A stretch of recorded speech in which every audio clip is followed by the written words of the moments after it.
Yeah, hey, it's me again. I'm actually been recording some instructional videos and I decided to make this quick video because I haven't really done a general video in some time.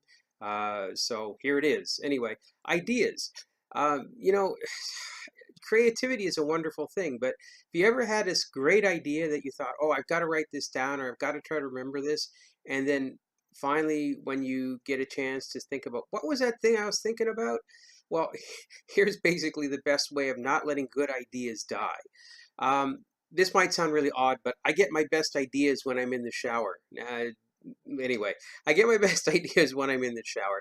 So what I actually do is I actually have dry erase markers or those kids washable markers, and I hang a few of them from the shower head, and I write my idea down on the ceramic tile in my bathroom. Of course, the part that's underneath the shower head, not in front of the shower head, so it doesn't get washed away.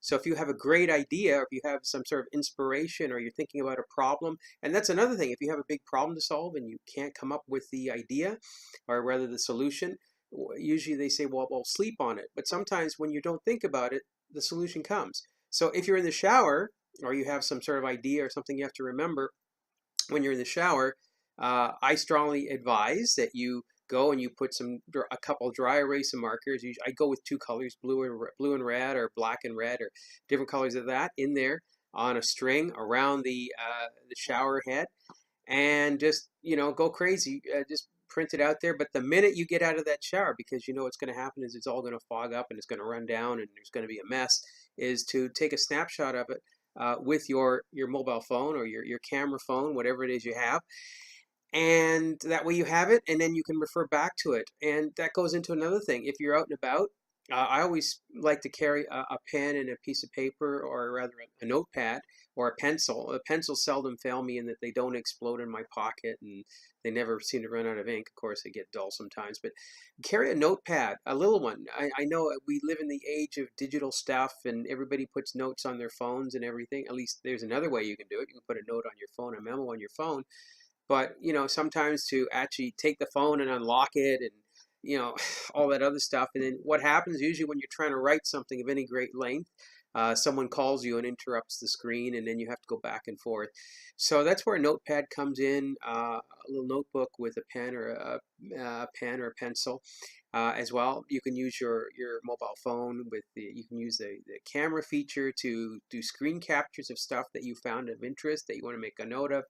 When I'm actually reading a book on the commute, also what I'll end up doing is, if there's a particular passage in the book that I want to remember or something to that effect, I will actually take my phone out and take a photograph of it using my phone. So there's some other ideas that you can do. You can also use, some phones actually have a voice recorder feature. If you don't have the voice recorder feature, or you don't know how to use it, learn how to use it. If you don't have one, you can always get a low-cost voice recorder and record memos to yourself that you can go and use to capture any ideas or creativity that creative moments that you might have. I also find that you never really know when the inspiration is going to hit you, or when you're going to come up with a good idea. So keep a pen and a pad, as I said, not just only in your pocket or in your purse or on your person, but keep one by the bedside table.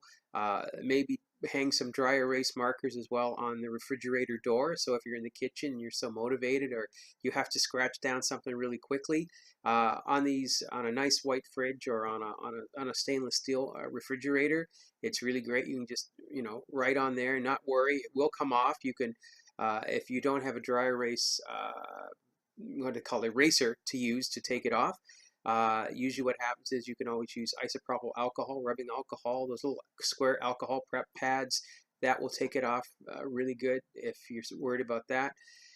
So it works really great. So that's how I capture, and how you can capture ideas. Another way as well is, if you don't want to lug around a notepad of some sorts, even at least to carry a pen. And I'm always a stickler about telling people to carry pens for whatever reason, other reasons as well. But if you carry a pen and you have a stack of business cards, just write ideas on the backs of your business cards and just tuck them in your pocket. And when you go home and you empty out your pocket or your purse, you're going to see these things, and hopefully you'll act on them. So that's basically it. That's how not to let a good idea die. Who knows? Maybe, as they say, you might come up with a $1 million idea, or on the other hand, you may very well just have a new opportunity come across your plate when you come up with these ideas or something you want to remember. In any case, it does make your life a lot easier. So that's my quick video. Hope you enjoy it, and let me know if there's anything else you'd like to see a video on, or if there's any suggestions or comments.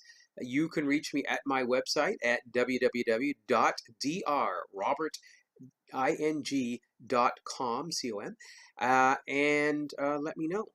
Don't forget to like me on Facebook if you're seeing this on a Facebook page, and like this video if you see it on YouTube or wherever it ends up. Anyway, thanks again. Have a wonderful day and keep those creative juices flowing. Thank you.